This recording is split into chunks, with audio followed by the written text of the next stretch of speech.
हाय दोस्तों, स्वागत है आप लोग का आपके अपने YouTube channel KD smart 91 classes में। तो यदि आप लोग चैनल पर पहली बार आए हो तो चैनल को सब्सक्राइब कर लीजिए और बगल में बेल आइकन होगा उसको भी दबा लीजिए ताकि हमारे हर वीडियो का नोटिफिकेशन आप तक पहुंच सके। तो आइए देखते हैं, आज हम लोग देखेंगे एबल टू का यूज़।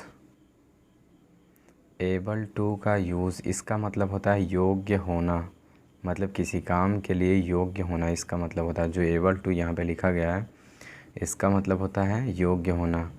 तो मतलब एक जो हिंदी का सेंटेंस मिलेगा उसको ट्रांसलेट करने के लिए, मतलब हिंदी में ऐसा कुछ लिख के आएगा योग्य होना, तो उसको इंग्लिश में ट्रांसलेट करेंगे तो कैसा टेंस रहेगा और उसके बाद फिर उसको किस तरीके से हम लोग कन्वर्ट करेंगे इंग्लिश में।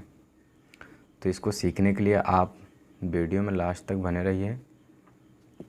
तो यहाँ पे देखते हैं, सबसे पहले एक हिंदी की पहचान होगी जो हिंदी में हमको ट्रांसलेट मिलेगा, मतलब हिंदी में एक सेंटेंस है जो मिलेगा। तो यहाँ पे आइए देख लेते हैं सबसे पहले हिंदी का सेंटेंस होगा कैसे। ये होगा हिंदी का सेंटेंस, मतलब वह क्रिकेट खेलने के योग्य है। तो दोस्तों आइए देखते हैं हिंदी की पहचान। तो यहाँ पे लिखा हुआ है पहचान मतलब एक कर्ता होगा और एक कर्म होगा, फिर ये बीच में डैश किया गया है, इसमें हम लोग कुछ भी भर सकते हैं सेंटेंस को, मतलब वाक्य को पूरा करने के लिए। फिर आगे कह रहा है कि वाक्य के अंत में योग्य रहेगा, मतलब योग्य शब्द आएगा, फिर उसके बाद ये योग्य शब्द आएगा, फिर उसके बाद प्लस होगा, मतलब योग्य तो रहेगा, इसके साथ हैं, हों या हो, इन तीनों में से कोई भी रहेगा, या फिर था, थे, थी, इन तीनों में से कोई भी रहेगा। मतलब ये 6 शब्द में कोई भी एक शब्द रहेगा।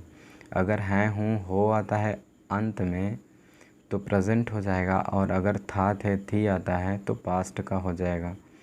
तो यहाँ पे उसी के अनुसार हम लोग इंग्लिश में देखते हैं। तो यहाँ पे कह रहा है कि जब इंग्लिश का इसका ट्रांसलेट करेंगे तो एक सब्जेक्ट होगा और उसके बाद सब्जेक्ट के अनुसार मतलब जो टेंस होगा उसके अनुसार फिर इज़, एम, आर कैसा टेंस है उसके अनुसार। अगर ये प्रेजेंट का होगा तो इन तीनों में से कोई भी एक लगाएंगे, और टेंस अगर पास्ट का होगा तो वाज या वर लगाएंगे। फिर उसके बाद यहाँ पे कह रहा है कि लिखना है हमको एबल टू, फिर उसके बाद वर्ब की फर्स्ट फॉर्म लगाना है, फिर ऑब्जेक्ट लगाना है, फिर अदर्स लिख देना है, जो कुछ बचा रहेगा पूरा। फिर उसके बाद आइए देखते हैं यहाँ पे मतलब किस तरीके से हम लोग इज़, एम, आर के साथ, मतलब किसके साथ इज़, एम, आर लगाएंगे और किसके साथ वाज, वर लगाएंगे। तो यहाँ पे कह रहा है कि जब सब्जेक्ट ही, सी, इट और एक वचन या फिर किसी का नाम होगा तो उसके साथ हम लोग लगाएंगे इज़ एबल टू, और उसके बाद जब सब्जेक्ट आई होगा तो उसके साथ एम, फिर उसके बाद एबल टू होगा। फिर उसके बाद आगे कह रहा है कि जब सब्जेक्ट यू, वी और दे बहुवचन होगा तो इनके साथ हम आर और एबल टू लगाएंगे। फिर उसके बाद अगर टेंस पास्ट का होगा तो उसके साथ यहाँ पे देखें तो आई, ही, सी, इट और एक वचन और किसी का नाम, इनके साथ हम क्या लगाएंगे वाज, एबल टू। फिर उसके बाद आगे आ जाते हैं नीचे। तो इसमें कह रहा है कि जब सब्जेक्ट यू, वी, दे बहुवचन होगा तो इनके साथ हम वर, एबल टू लगाएंगे। तो यहाँ पे कह रहा है कि मतलब हमको इधर जो लिखा गया है ये प्रेजेंट के लिए है और जो इधर लिखा गया है ये पास्ट के लिए है। तो आइए देखते हैं सेंटेंस में। तो इसमें सेंटेंस लिखा गया, सबसे पहला सेंटेंस कह रहा है कि वह क्रिकेट खेलने के योग्य है। वह क्रिकेट खेलने के योग्य है, तो कौन है वह, सब्जेक्ट लिख लिए ही। अब उसके बाद ही के साथ पहले देखेंगे टेंस है आया है, तो इससे ये पता चलता है कि प्रेजेंट का होगा, तो इसके लिए हम लोग इज़ लगा दिए, ही के साथ इज़ लगाते हैं, तो इसी वजह से यहाँ पे इज़ ले लिया और प्रेजेंट में इज़, एम, आर का प्रयोग करते हैं।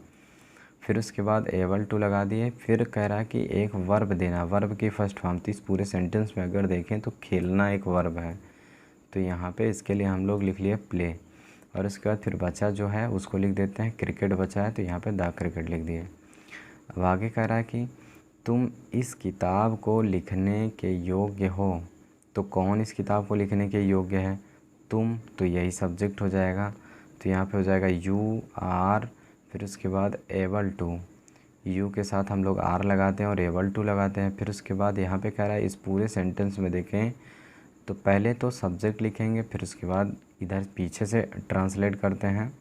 तो ये इतने के लिए हम लोग लिख चुके हैं, मतलब ये जो के योग्य हो इसके लिए हम लोग लिख दिए हैं क्या, एबल टू, मतलब आर, फिर उसके बाद एबल टू, फिर उसके बाद अब बचा क्रिया, तो यहाँ पे आ गई क्रिया लिखना, तो इसके लिए हम लोग लिख देंगे क्या, राइट, क्योंकि कहता है वर्ब की फर्स्ट फॉर्म लेना है। फिर उसके बाद आगे कह रहा है कि अब जो बचा है इस किताब को, तो इसके लिए हम लिख देंगे दिस बुक।